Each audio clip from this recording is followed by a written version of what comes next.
we've talked a lot about the logo being the kind of really strong visual element, and we talked about the imagery being really, really important. But actually, I think there's something that a lot of people don't really realize until you tell them about the singles, which is you didn't write what the title of the single on the cover a lot of the time.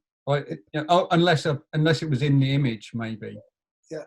But you didn't put single titles on the covers. And I was just wondering, did you get? I'm guessing was there ever pushback from label on that, or what? Why was that a decision? Right. Several reasons for this. I don't think that record sleeves sell records, so it doesn't matter what's on the sleeve. Right. That's the first thing. If it says Supersonic or doesn't say Supersonic or says Dog's Dinner, it's irrelevant because it doesn't sell the thing. Right. But the main reason why I didn't put it on was because back to that ballsing up the image. I didn't want, because I did it myself, and somewhere like the very first sleeve I ever did, I made the mistake of, I took the photo, this was back in the 80s, this, for a small label in Liverpool. I made the mistake of just giving them the picture and letting them get on with it. And the guy who ran the label put the type on it, and to this day, still it horrifies me. And I had a similar thing with Creation when Oasis first got signed, whereby they had they always had an in-house design guy, right? The first guy, I never actually met him, and he phoned me up one day, and it was, right, I believe that you're doing the Oasis sleeve out, yeah? Well, when you've done the image, send it then to me and I'll put it all together. I'm like, no.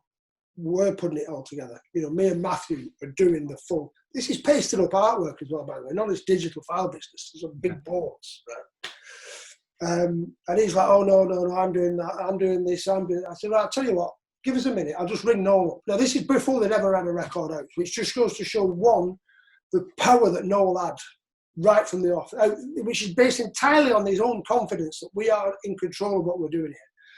Backed up by the fact that McGee was always going to back him because it's that kind of label, So I rang Noel up and I told him I was getting some static off this guy at the company, and he said, right, Noel says, give me 10 minutes, I'll sort this out. So he rings up this guy in London then, there's Noel still living in Manchester at the time. I said, look, it's like this, I've never dealt with you before, but I'm telling you right now, if Brian Cannon doesn't do the artwork from top to bottom, it's going out in a brown paper bag, and that's the end of it. Right? So then he rings me back, sorted, get on with it. So that was that. But then when it came to us presenting, there was never any, well, hang on a minute, it doesn't say Supersonic on this. It just wasn't in, we wouldn't have had the same experience with a different label. Yeah. But it was a combination of his strength of mind and strength of character that he trusted me, because no, he's not really that bothered, and I know this is a fact, because if you look at some of the sleeves that he approved after we stopped doing them, you can tell he's not really that bothered, but he just trusted me and let me just add my word for it. We don't need to put the name of the record on the front. And do you know what? I was proved right, because they did all right in the end, didn't they? And it didn't say Supersonic on the front of that record. So, but the main reason was I didn't want to interfere with the picture.